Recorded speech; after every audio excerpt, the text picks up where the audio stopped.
So here's how it went down. Left-wing journalist Ava Evans was accused by some of making light of male suicide during an appearance on BBC. She also previously said this about Me Too allegations against men. Without the terror that if you touch in the wrong place at the wrong time, you may find that your whole life is destroyed. See, I and there like is that far terror. too much. Well, I like that. As a mother of a teenage boy, I don't like that That's terror. the most malicious thing I've ever heard. Then Lawrence Fox took umbrage because he's had friends who've committed suicide, then went on GB News to make these supposedly offensive beyond the pale remarks. We're past the watershed, so I can say this. Show me a single self-respecting man that would like to climb into bed with that woman, ever. Ever.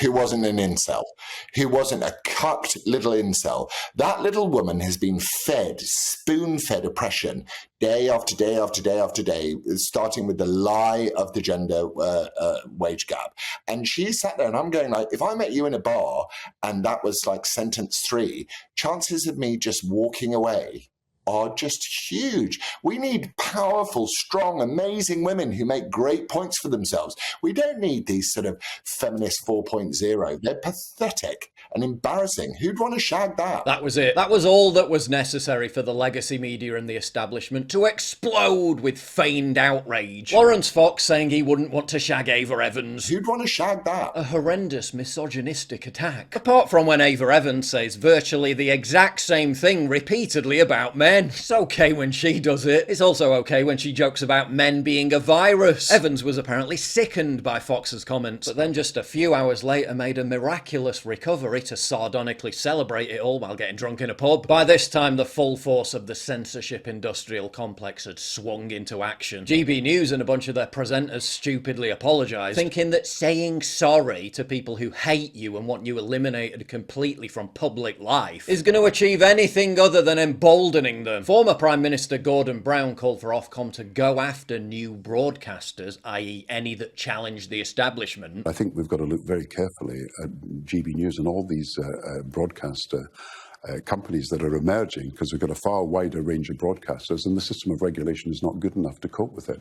So Ofcom needs to have more teeth to deal with standards. Sky News broadcaster Adam Bolton called for GB News to be shut down. GB News is trying to bust that ecology, and frankly, what Ofcom should do is shut it down, like it shut down RT. Conservative MP Caroline Noakes said the same thing. And I actually agree with Adam. I think it should be taken off air. Labour MPs called for GB News to be shut down. The First Minister of Scotland called Fox a vile Neanderthal. Yeah, the same guy passing judgment on offensive remarks, who literally got up in front of the Parliament and said this about white people. Senior positions in Scotland are filled almost exclusively by those who are white. Every public body is white.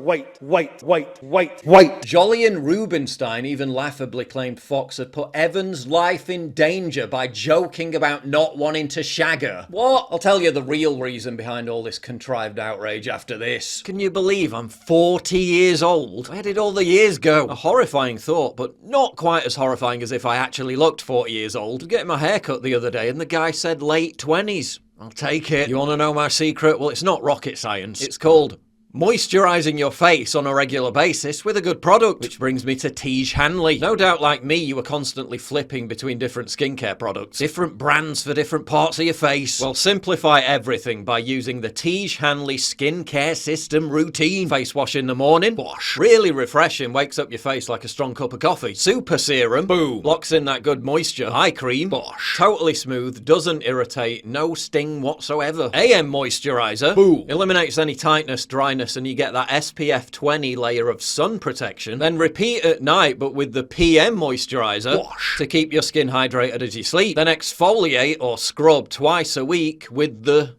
well, it's the scrub. Boom! Clears out all those clogged pores and dead skin cells. I've been using Tiege Hanley for about 3 weeks now. And even in winter when your skin suffers the most, it's been a delight. For what I was paying for just one moisturiser, I get all this with Tiege Hanley for the same price. And it does a better job. My skin looks and feels better than ever. Don't take my word for it. Go and read over 5,000 5-star reviews on their website. Uncomplicated skincare that's simple, affordable and effective. Fragrance-free, made in the USA, never tested on animals, and peace of mind knowing that you're not funding those big corporate brands that try to monopolise the industry. Get a monthly subscription, then you'll never have to worry about forgetting to order or running out. And by supporting my sponsors, you support your boy here. And because Tej Hanley is sponsoring this video, if you click the link in the description below, you lucky devils get 30% off your first box plus a free gift. So don't miss out, click the link in the description. Now back to the video. There's also this manufactured mirage that they're doing all this to protect women. This from the same industry that constantly maligns women who try to protect female spaces, relentlessly giving platforms to trans activists to monster them as TERFs. As Brendan O'Neill writes, these are the people who fight for the right of men to strip off in women's changing rooms, who think rapists should be in women's jails, who turned a blind eye or even nodded along when Roisin Murphy was ferociously set upon by misogynists in gowns for the crime of criticising puberty blockers, who said nothing when Kelly J. Keane was assaulted by a feral sexist mob in New Zealand, who kept stum when ex-con turned trans activist Sarah Jane Baker told a crowd in London that if they see a TERF they should punch them in the fucking face, who were fine with the hounding and censure of women like Maya Forstater, Kathleen Stock, Julie Bindel and far too many others to mention,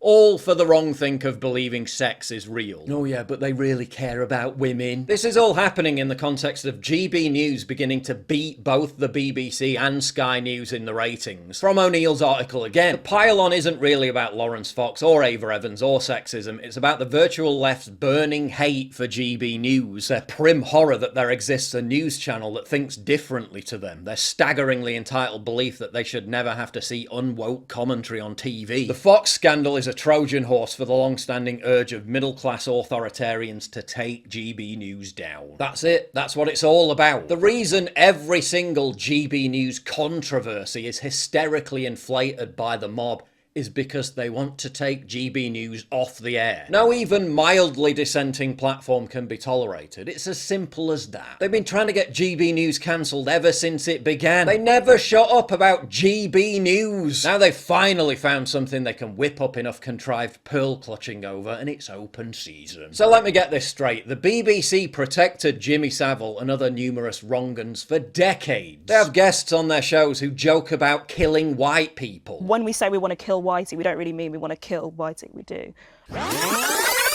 When we say we want to kill Whitey, we don't really mean we want to kill Whitey, we do. But when we say we want to kill Whitey, it's like...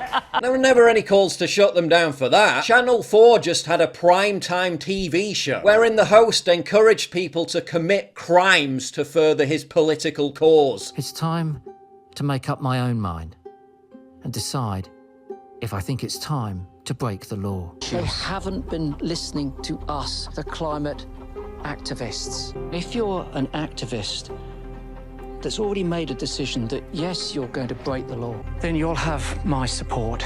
And personally,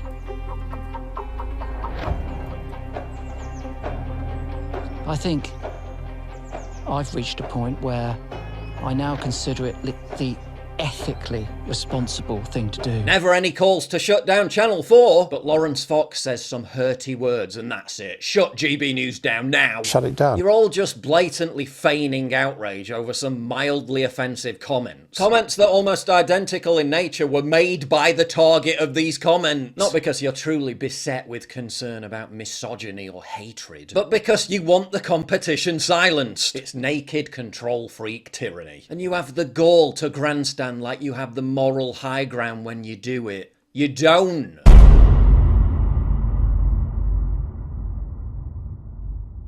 Get early access to videos, exclusive live streams, and personally DM me. You've seen how much I get demonetized all the time. Well, this is how you support me. By subscribing at pauljosephwatson.locals.com. Please click the link in the description.